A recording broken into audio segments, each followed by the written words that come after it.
Hi, hello, my name is Gabio, and welcome to 2024's Favorites. So one of the things that you learn when you start a corporate job is that you get really little time to do art, especially when your art is that big and that expanding and you take so much time to do it. And so when your art is supposed to be in videos talking about short positive reviews of stuff you like, but it takes you like a month and a half to do every illustrations, you don't have a big output. I'm very disappointed in the amount of videos that I was able to put out in 2024 just for the fact that I'm a lover at heart. I love stuff, and there's so many things that I loved so much that I was not able to talk about last year, and so we are doing a remedy with this video. This is the master short positive review of 2024, in which I'm going to talk about my favorite movie, video game, TV show, album, and then a secret fifth one that's a bit of a surprise. So let's start right now with the TV show. My favorite TV show of 2024 is actually a series I watched a lot as a teenager, like a long fucking time ago, called Orphan Black. It is a Canadian TV show, drama series, that starred Tatiana Maslany, which you might have seen in She-Hulk. And if you have, don't base your judgment on Tatiana Maslany's acting abilities on She-Hulk, because she's such a good actress.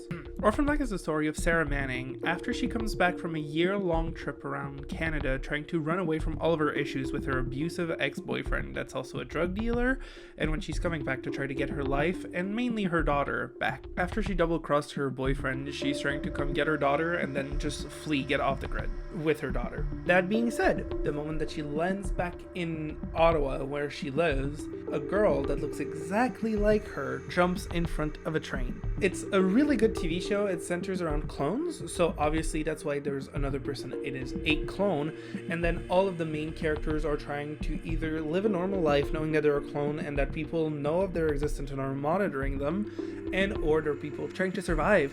For example, Cosima, which is my favorite character in the TV show, is one of the first ones that we see at the end of season 1 developing an illness that only clones can get, and they all do eventually. It's like a super tuberculosis that develops because they were created in a lab, so eventually the DNA fails. Because she's a scientist, she's trying to figure out why it's doing that and trying to circumvent it in herself and others. Then they all have little storylines like that. For example, another one of my favorite characters, which is Allison Hendricks, is trying real hard to have a normal life with her husband and her kids, but she gets really paranoid that everybody in her life is the monitor, so someone sent by the shady scientists to monitor her, and that she's never going to have a normal life, so she turns to alcoholism and drug use to be able to self-medicate her paranoia and almost kills her husband, which ended up being the monitor, but also gaslit her into thinking that he wasn't, and it's really compelling. There's also Elizabeth Child, that's the lady who died that was a cop, and that then Sarah has to infiltrate her life to understand what's going on, because Sarah, being the shady character that she is, once she sees someone that looks like her kill herself, her first reaction is, I could make money out of this, I could get some money and leave with Kira. And so she is only trying to infiltrate her life to be able to steal money, arguably, but then she also gets herself in trouble because of it, because she figures out that this is so much deeper than it looked. And then the last one that is very interesting is Helena, which I love dearly. Helena was a clone that was given to a church that became a cult later on, and she believes that she's the one true clone and that every other clone is a monster, a demon, and that they need to be taken care of. So she is an assassin that kills clones after clones after clones, but then finds herself having a weird relationship with Sarah because she likes her. This show is so good. It's so fun. It's very Canadian. I watched it a lot when it first aired. It's one of the first shows I watched in English, actually. I found it again because they sold some of those on a random outside shop close to where I live, and I was like, oh my god. So I picked season 1 and 2 for $8, and I've been watching it ever since, and I really love it. So this is the piece I made for it. I was trying really hard to represent everyone. Those were supposed to be smaller drawings, so I showed Elena at the center looking up to her god, and then at the top is the Neolution sign because I love imagery, and then all of the other main 4 clones are around the screen in half faces because that's kind of an imagery that's pretty prominent throughout the general way this show is marketed. So that's the imagery I went for, and I really appreciate it. So now let's go on to video game. Now, again, my favorite of the year does not mean that it came out this year, and this video game actually came out last year. It's Alan Wake 2. I'm not gonna lie, I'm only halfway through. I'm playing this game exclusively with my roommate and my best friend Angel, and getting the time to actually play it is like hard, but it's such a fun game. I love Control, love the original Alan Wake. I think they're really fun games, and Alan Wake 2, you portray Saga for at least the beginning of the game, and so you're sent on to Bright Falls to be able to investigate some weird disappearance, and this ends up being the same place that Alan Wake disappeared a couple of years back. So you explore, and as you explore and you finish the first boss, Alan Wake, which had disappeared some 15 years prior, reappears, and then you have to oscillate between the real life and Saga and trying to solve the puzzle of what is going on, and then you go into the meta narrative with Alan that's more trying to figure out the ongoing investigation and the murders, and then on the other side you take up as Alan in the inside meta narrative trying to figure out what the fuck is Mr. Scratch doing and the demons and everything. Alan rewrites reality, but he does not want to, and I think that's so fun. I think that the fact that he knows that he's stuck in a narrative and he can't escape it and there's nothing he can do about it, and he's trying so hard to break out, or to at least make it a good one. He's trying to make it a good story and he can't, and that's really fun. And then Saga in this is a really interesting character too, because she knows that she's in Alan's narrative.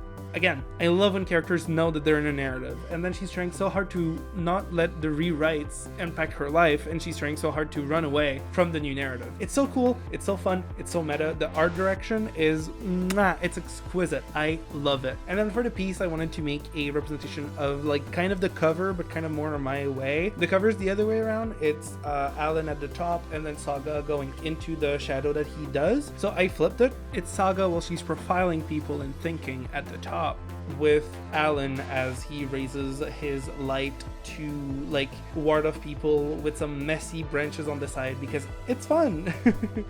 Really happy of this piece. It's really good. I love the shading that I did, and so yeah, I didn't have that much to say about Alan Wake. I'm only halfway through, but it's the best game I've played this year. Alright, so let's go to movies. I need to talk about the TV Glow. I wanted to make a video about it, I really did, and then I ran out of time. But just so you know how much this movie matters to me, it is the first movie since Scream that I got a tattoo of. And not only that, but I got a tattoo in like a month after getting it. It is the little ghost. It's not on my neck though, it's on my arm. This movie is everything to me. So the movie I saw, the TV Glow, is about a kid.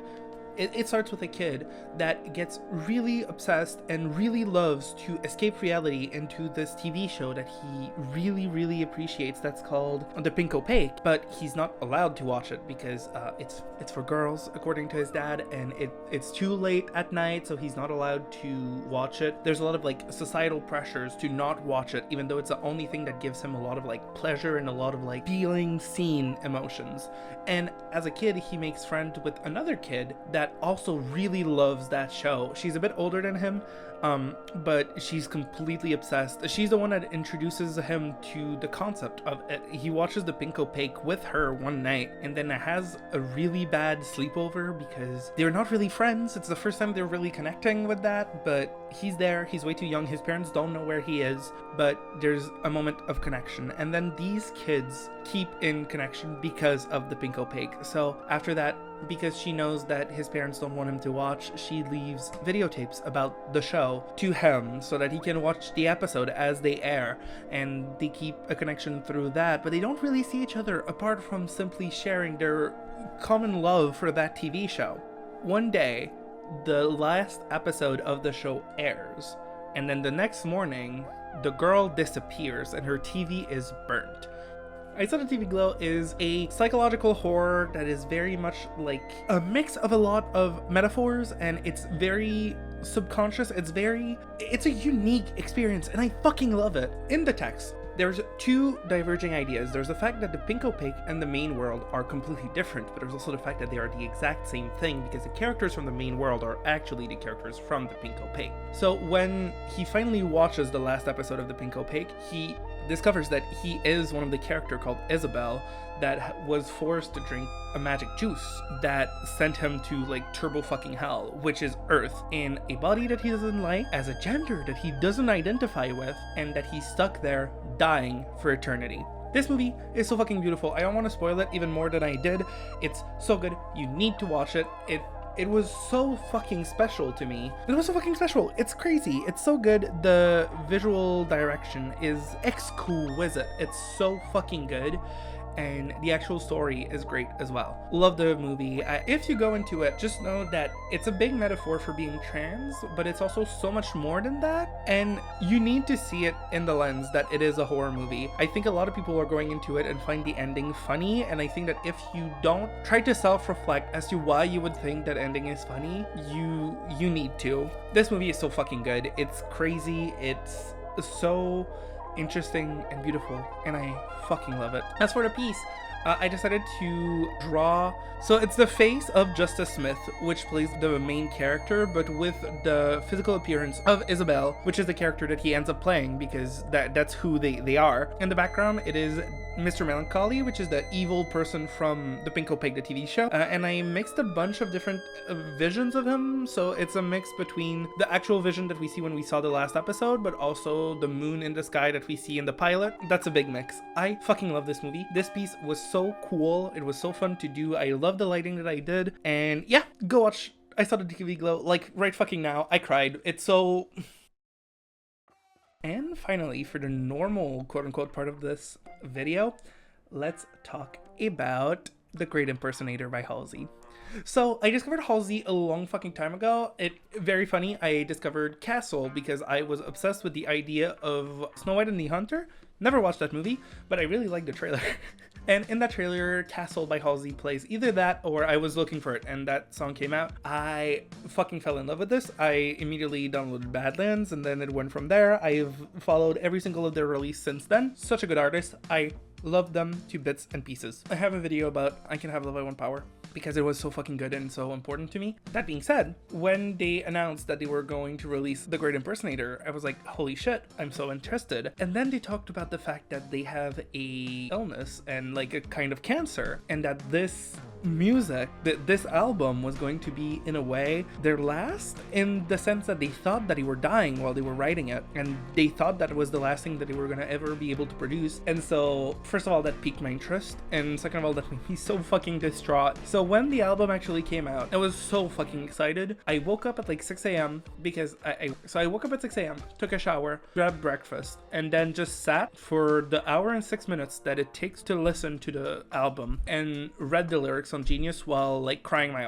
eyes out. Dog Years is one of the songs that should not make you cry necessarily, and they didn't think it would be like a sad song because like it was supposed to be like the quote-unquote horny song on the album. That made me bawl at 7 a.m. It's so fucking good. The album is sharing through the eras, so there's a lot of themes because it goes through all of the artists that have ever inspired Halsey through different avenue. So to be able to release the album, they also did a famous now a collage of their favorite artists and what they did, and that is so cool. And they did that in like 3 days. They're fucking crazy, and each song represents an artist that inspires them, but it's also very much Halsey. Like, a lot of people were complaining that it's like, oh well, it's not actually a David Bowie song, but it's inspired by it, guys. Come on.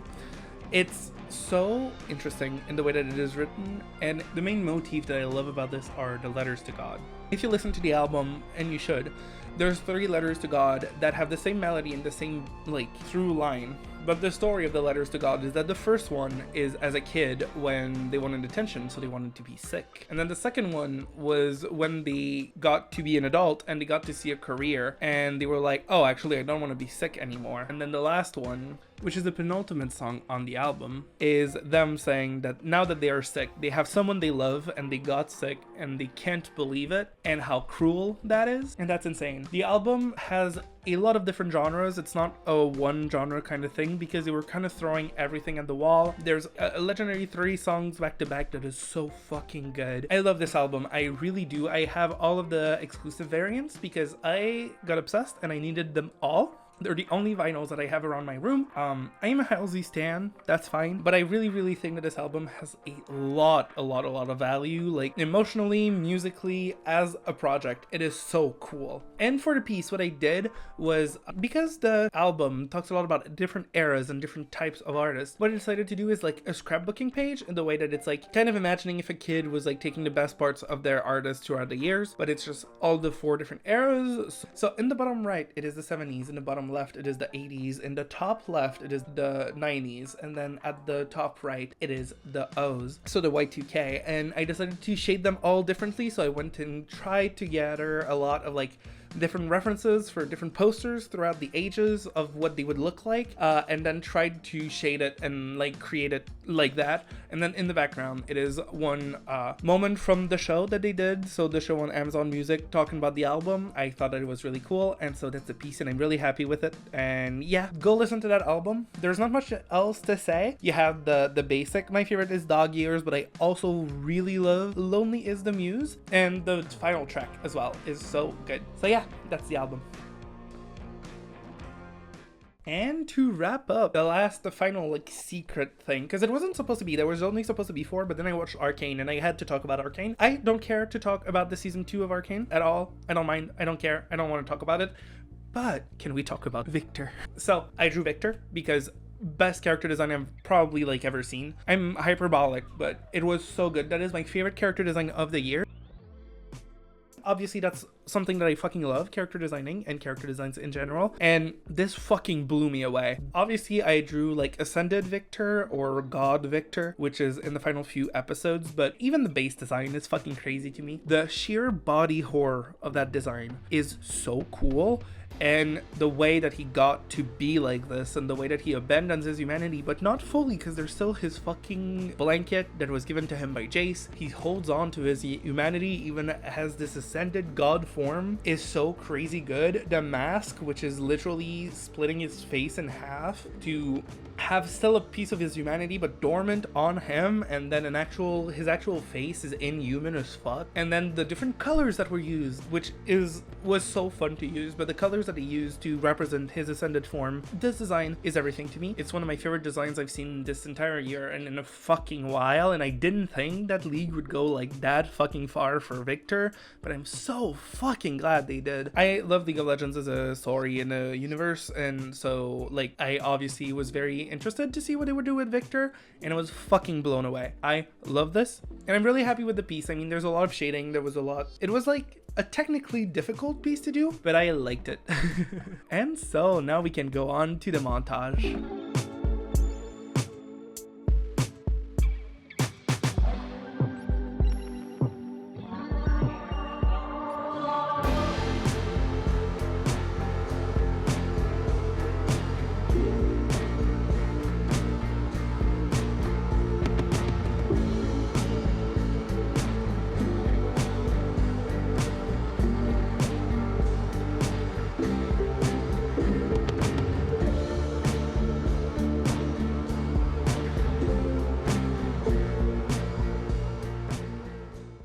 Thank you so much for coming around. Obviously, this video is about a month late now. This was supposed to come out at the end of 2024, but obviously I work and I have a lot of stuff to do, and I am also very busy.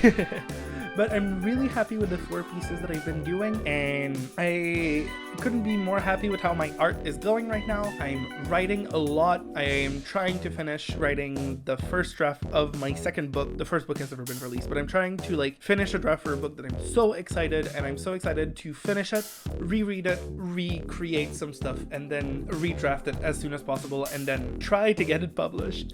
I'm also gotten so invested in using a sketchbook. That's a very recent addition to my life. I try to draw every day in the sketchbook, and that's all because of June from Jinja Ninja WL. Might do a video about it later, but yeah, love.